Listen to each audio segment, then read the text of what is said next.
merugikan kita sebagai bangsa besar, kata bangsa Indonesia. Sebetulnya sudah menemukan ini. Makanya nanti kalau nggak salah aja, semoga saja omongan saya itu tidak salah. Yang bisa membuat ketentraman dunia, perdamaian dunia ini kemungkinan saja. Saya tidak mengatakan 100%, tapi di atas 70% itu bangsa Indonesia, Mas, nanti. Masuk kalau bukan warganya masih tanya di mana tempat ini, mau dibilang ya enggak gitu. Menjaga harga diri bangsa ini.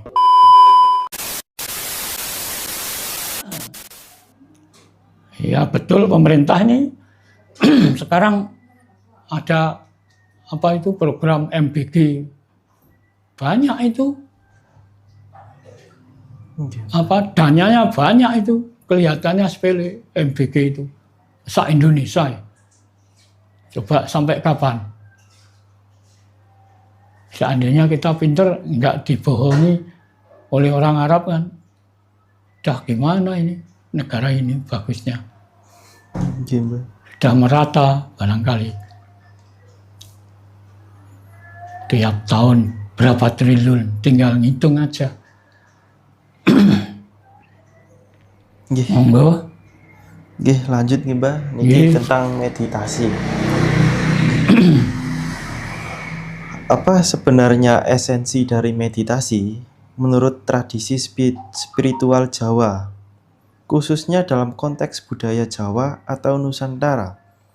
Apakah meditasi hanya soal duduk diam atau ada proses kesadaran yang jauh lebih dalam? Ya, makasih. Kemarin kan sudah ditanyakan, sudah saya jawab. Fungsi meditasi itu untuk manusia mencari ketenangan secara lahir atau batin. Kalau sudah kita menemukan ketenangan, diem, akhirnya nanti kita bisa jernih hati. Kadang-kadang malah bisa mendapat wisik atau apa nih ngatakan itu, wisik atau wahyu. Nah, kita bermeditasi, bersemedi itu sangat besar untuk menemukan kebijaksanaan, untuk menemukan kesabaran lahir batin. Jadi tidak hanya duduk-duduk diam, walaupun kelihatannya tidak memegang apa-apa, tidak punya garapan, diam duduk itu kalau sudah terbiasa, badannya duduk, fisiknya duduk, tapi dalamnya berangkat ke sana. Itu bisa dilakukan siapa saja, kapan saja, di mana saja, asal mau belajar. Jadi kalau ngerti bisa ngomong tok, nggak bisa melakukan ya percuma. Hanya bisa ngomong. Rata-rata sekarang ini masih banyak orang yang bisa ngomong, belum bisa melakukan. Makanya mari jangan ditinggalkan, miliknya sendiri ini, jangan dihilang-hilang, biar kita tidak mudah dibohongi bangsa asing. Iya, Mbah.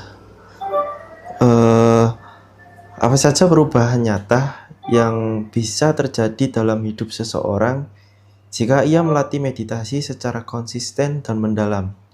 Apakah bisa mengubah cara pandang terhadap hidup, kematian, dan makna keberadaan? Bisa. Kalau kita sudah terbiasa meditasi, sudah menemukan tata cara yang dianggap pas, nanti dalam antara pelajaran itu kan dalam pertengahan pasti ada itu peningkatan sampai kemana, asal kita itu tadi disiplin. Meditasi kan tidak harus dibatasi, tidak harus diatur jam, Kalau sudah terbiasa ya di mana saja, kapan saja, Oke. menurut kebutuhan. Sebetulnya kita kalau sudah menemukan ini nggak ada orang perang,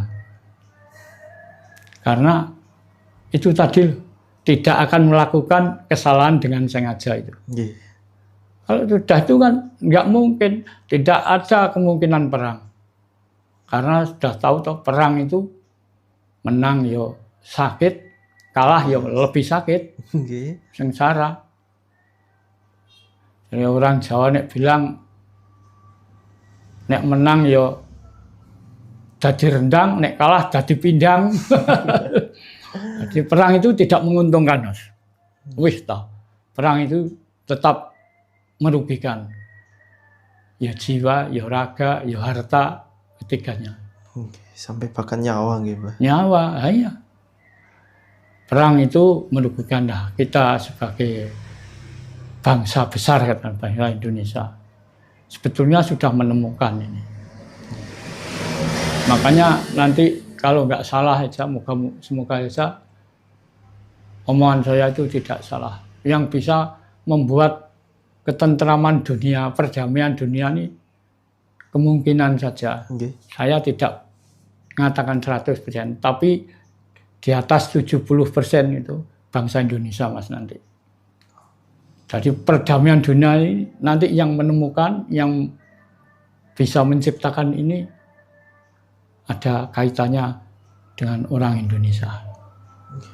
Jadi kedamaian dunia itu Kedamaian dunia, terkait dengan adanya seseorang dari Indonesia nggih, Mbah. iya. Tadi nanti itu entah tahunnya kapan. Oke. Jangan tanya tahun kapan. Orangnya siapa? Bukan gitu. Nggih. Bukan gitu. Tapi ini sudah ada yang bisa menjadi sarana perdamaian dunia itu orang Indonesia. Di situ tokohnya adalah orang Indonesia. Saya berani tanda tangan ini. Ya. Nggih. Makanya banggalah menjadi bangsa Indonesia. Lebih bangga lagi kalau menjadi orang Jawa, hidup di Jawa. Orang Sumatera hidup di Sumatera. Kuatkan, Nggih. tegakkan kebenaran Sumatera. Kalimantan juga itu, Sulawesi, Papua, Ambon, Bali, Lombok, Sumbawa, dan seterusnya. Yang ini satu, kita Indonesia, bukan yang lain. Ya, Indonesia itu sudah punya falsafah, sudah punya dasar, sah resmi diakui dunia. Negara sedunia ini yang namanya Pancasila. Ini jati diri bangsa Indonesia, jati diri kenegaraan, bangsa kenegaraan. Nah, sebelum ini jati diri kesukuan punya sendiri. Okay. Jati diri pribadi punya pedoman sendiri. Jati diri kebangsaan inilah, ini harus diutamakan ini. Lah, ini kalau bukan pemerintah yang bergerak, masyarakat nggak bisa. Katanya semua masyarakat punya hak, tapi kalau pemerintah tidak mendahului, tidak berperan di depan, nggak jadi. Iya, soalnya kuncinya nggak mau ikut. Nggak bisa. Kalau pemerintah, contohnya tanggal sekian, bulan sekian, bangsa Indonesia harus pasang bendera merah putih. Ya, diumumkan sekarang di media apapun. Pasang semua. Misalnya bulan depan ini, Agustus. Bulan Agustus, mulai tanggal 1 Agustus harus sudah pasang bendera merah putih. Sampai akhir Agustus. Berangkat orang rakyat Indonesia. Nggak mungkin mau nolak, nggak mungkin mau bantah. Itu contoh pertama yang lebih mudah disadari. Kalau sekarang nyadari meringati 17 Agustus nggak mau pasang bendera, alasannya nggak punya ya beli tuh. Orang Indonesia sebetulnya orang kaya-kaya kok. Karena masih bodoh, kekayaannya diusung ke sana. Orang Indonesia sebenarnya udah orang kaya. Wong bumi yang subur makmur loh jinawi kok. Masa ada ayam mati di dalam lumbung padi karena lapar, ya nggak ada loh.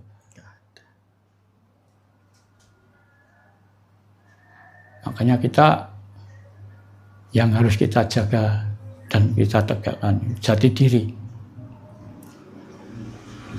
Tapi rata-rata orang sini, Mas, desa sini, kalau sudah tanggal 1 Agustus mulai pasang bendera itu. Sampai 1 bulan penuh. Orang sini, entah yang lain-lain, nggak tahu sekarang.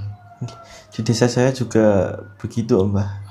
Sama. Ini kan contoh kesadaran masyarakat. Walaupun ngomong sampai bibirnya itu pecah-pecah ya. Kalau orangnya nggak mau sadar ya percuma. Pemerintah ngomong gini-gini, rakyatnya nggak mengerti. Dengan alasannya gini, apa ngurusi negara. Nah, itu orang yang tidak sadar dengan warga. Tidak ada jiwa nasionalisme. Tidak ada jiwa kebangsaan. Jadi wong Jawa ora ngerti yuda negara. Wong urip ning negara ora ngerti yuda negara. Masa tinggal meringati aja nggak ikut berjuang. Tinggal meringati pasang bendera aja nggak mau. Beli bendera aja. Kalau bagi saya ya masih orang itu di dalam, tidak di tepi jalan, harus punya bendera, dipasang di depannya rumahnya sendiri-sendiri. Yang merdeka kan tidak orang pinggir jalan aja. Orang di dalam-dalam yang malah merdeka. Itu, jadi wajib itu, nggak bisa ditawar. Bangsa Indonesia, hidup di Indonesia harus punya bendera merah putih. Nanti peringatan hari kemerdekaan dipasang di depannya rumah masing-masing. Sebelah kanan, Mbah. Sebelah kanan pintu. Bendera itu letaknya yang benar di sebelah kanan, bukan di sebelah kiri. Ini saya sudah sering menyoroti anak-anak sekolah. Anjuran penataan dari sekolah ini. Banyak bendera yang ditaruh di kiri, dada kiri atau bahu kiri. Ini salah ini. Supaya kalau dengar omongan saya ini supaya dibenarkan, dipindah di dada tangan atau lengan kanan. Mbah.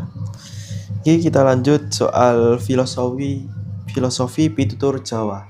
Ya. Filosofi sangkan paraneng dumadi sering disebut sebagai inti dari pemahaman hidup menurut orang Jawa. Dalam konteks kehidupan modern yang serba cepat dan materialistik, bagaimana makna asal-usul tujuan hidup ini masih relevan untuk dijalani hari ini? Ya, masih sangat membutuhkan. Itu tadi. Tidak ada, belum pernah tahu, belum pernah dengar saya, bangsa manapun ada ajaran sangkan paran. Belum pernah dengar saya. Ini ya sering saya ucapkan. Utamanya kalau peringatan tahun baru Jawa 1 Suro itu saya edarkan ini. Jadi ngomongkan ini tidak setiap saat, tidak setiap waktu. Karena ini bukan mainan. Bukan mainan. Boleh diumumkan setiap saat, setiap waktu, tapi waktunya harus tertutup. Hanya orang dalam lah yang ngerti. Kalau orang umum belum bisa. Kalau nggak ikut kumpul.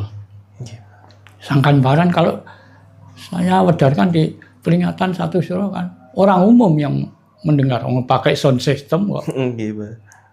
Cuma kadang-kadang orang itu kalau nggak bidangnya ya apa itu dianggap omong belaka. Sering. Nah kalau warga penghayat, warga kepercayaan, misalnya warga saya sendiri, sedulur sejati Nusantara. Semua ngerti, semua dengar itu. Kalau ada yang lupa boleh tanya. Iya, Pak. Masuk kalau bukan warganya masih tanya di mana tempat ini, masih bilang ya enggak gitu. Menjaga harga diri bangsa ini. Orang tanya itu belum tentu tanyanya tujuan baik. Ada yang jelek. Misalnya cari-cari menyamakan karena dia